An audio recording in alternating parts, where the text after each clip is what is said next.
Wala pa tayong monitor na bagyo or low pressure area sa loob at labas ng ating area of responsibility. Base dito sa ating latest satellite animation, itong mga kaulapan sa karagatan silangan ng Visayas ay dala po ng easterlies. Ang easterlies pa rin yung makakaapekto sa malaking bahagi ng ating bansa. Magdadala pa rin ito ng mga scattered na mga pag-ulan, pagkilat at pagkulog dito sa bahagi ng Eastern Visayas, Caraga, maging sa area din ng Masbate at Sorsogon. Mostly mga light to moderate po yung mga pag-ulan na ina-expect natin, ngunit hindi pa rin po natin inaalis yung possibility ng mga short period ng mga malakas na pag-ulan. Kaya naman doble ingat pa rin para sa ating mga kababayan sa posibilidad ng mga pagbaha at pagguho ng lupa. Bukod po dito sa area or nalalabing bahagi ng Visayas at Mindanao, ngayong gabi po magiging mataas din yung possibility ng mga isolated rain showers or thunderstorms sa mga areas na ito. Dala pa rin po ito ng easterlies. And mapapansin din natin dito sa ating satellite animation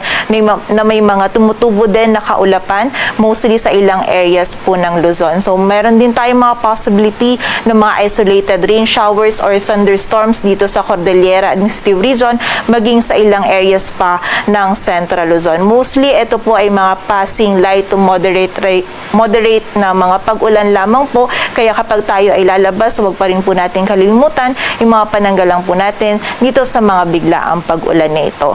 And bukod din po dito, yung frontal system naman na nakakaapekto ng mga nakarang araw dito sa area ng Batanes. May kita po natin dito sa ating satellite animation na nagre-recede na po ito or bahagyang lumalayo na po ito. So less na po yung mga pag-ulan dito sa area ng Batanes, but possible pa rin yung mga isolated na rain showers or thunderstorms.